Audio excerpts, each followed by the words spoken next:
পণ্যগুলো আনার পরেই আপনার হলো যে গার্মেন্টসকে আমরা হলো সরবরাহ করি। আমরা সেম আমাদের হলো এখানে আপনার প্রয়োজনে আপনার কেমিক্যাল বা অন্যান্য দাহ্য পদার্থ আপনাদের ইম্পোর্ট করতে হয়। বাইরের চাহিদা অনুযায়ী এবং বিজিএমই, বিকেএমই চাহিদা অনুযায়ী।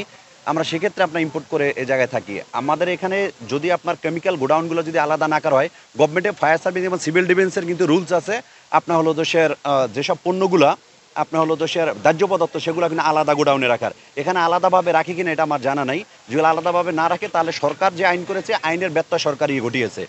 আর যেটা আপনার এখানে এসে আমরা শুনতে পারলাম অনেক কিছু হলো যে অনেক আপনার হলো দেশের সিএনএফ এজেন্টের লোকজন বলেছে আপনার এখানে আপনার ফায়ার সার্ভিসের লোকজন আপনার ঢুকতে পারেনি, বা আপনার হলো উপদেষ্টা মহোদয় বলেছে না 30 সেকেন্ডে আপনারা তারা হলো যে করেছে।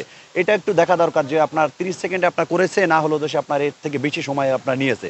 যদি বেশি সময় নিয়ে থাকে তাহলে এটা খতিয়ে দেখা উচিত এবং দেশ এবং জাতির স্বার্থে আমাদের এই যে আপনার রপ্তানি যে ধারা, রপ্তানি যে এক্সপোর্ট, সেই এক্সপোর্টকে আমাদের হলো বাধাগ্রস্ত যাতে না হয় এবং এটা নাশকতা আছে কিনা খতিয়ে দেখে এই সেক্টরকে এবং এই সেক্টরের সাথে যে আপনার যে সংশ্লিষ্ট আপনার আপনার কর্তৃপক্ষ আছে এবং সংশ্লিষ্ট যে লোকজন আছে যাদেরকে নিয়ে আমরা কাজ করি, এবং এই সেক্টরটা কিন্তু আপনার অনেক বড় একটা সেক্টর এবং বৈদেশিক মুদ্রা আহরণের কিন্তু আপনার হলো যে 84% আমাদের এই সেক্টর থেকে হয়।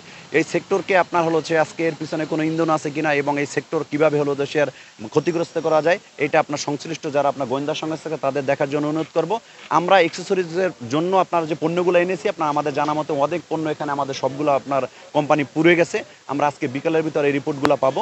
রিপোর্টটা পাওয়ার পরে আমরা দেখতে পারবো যে আমাদের কতগুলো আছে। আমরা যদি এক্সেসরিজ এবং টিমস প্যাকেজিং না দিতে পারি তাহলে কিন্তু হলে আপনার গার্মেন্টস এক্সপোর্ট করতে পারবে না, গার্মেন্টস এক্সপোর্টে আপনার বাধাগ্রস্ত হবে। তো আমরা আজকে এসেছি এখানে আমরা দেখি কি পরিমাণ আপনার পণ্য আপনার হলো যে আপনার বাধাগ্রস্ত হয়েছে আপনার দেওয়ার জন্য আমরা দেখব। এবং আমাদের সরকারকে আপনার অনুরোধ করবো যেসব কোম্পানিগুলো আপনার ক্ষতিগ্রস্ত হয়েছে সেই ক্ষতিগ্রস্ত কোম্পানির সাথেগুলো দেখে যাতে সেক্টর আপনার হুমকির মুখে না পড়ে এবং বৈশ্বিকভাবে আপনার যে ইমেজ যে সংকট সেই ইমেজ সংকট যেন বাড়িয়ে না দেয়, সেটার জন্য হলো সে আমরা সরকারকে বিনিয়োজিত অনুরোধ করব। এবং সকলে যারা আছেন সকলকে উদ্দেশ্যে বলবো যে আপনার বিভিন্ন সময় আপনার হলো যে এই এক সপ্তাহের ভিতরে বিভিন্ন জায়গায় অগ্নিকাণ্ড ঘটেছে এবং আজকেও আপনার হলো একটা আপনার ইনসেপ্টা ফার্মাসিউটিক্যালসে আপনার আগুন লেগেছে আমরা জেনেছি। এটা আপনার হলো দোষের নাশকতা কিনা সেটাও দেখার ব্যাপার। আর আমাদের যারা আপনাদের মাধ্যমে সাংবাদিক ভাই বোন তাদেরকে বলতেছে আমাদের শ্রমিক ভাই বোন বা অন্য যারা আছেন সবাই আপনার একটু সতর্ক থাকেন।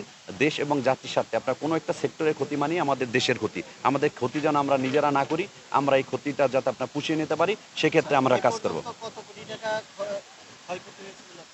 আপনার কত কোটি ক্ষয়কোটি টাকা আছে এখন পর্যন্ত কেউ আপনার ওইভাবে আপনার সুনির্দিষ্টভাবে বলতে পারবে না। আমরা যতটুকু জেনেছি আমাদের এই সেক্টরে এক্সেসরিজে আমরা হলো দেশের 60 থেকে 70 কোটি টাকার মতো পণ্য আমাদের মেম্বারদের ছিল। এখন আমরা সে তথ্যর ভিত্তিতে জানতে পারি নাই। তথ্যটা যদি আপনার আসবে আপনি সুনির্দিষ্টভাবে আপনার প্রেস কনফারেন্সের মধ্যে আপনার জানিয়ে দিব।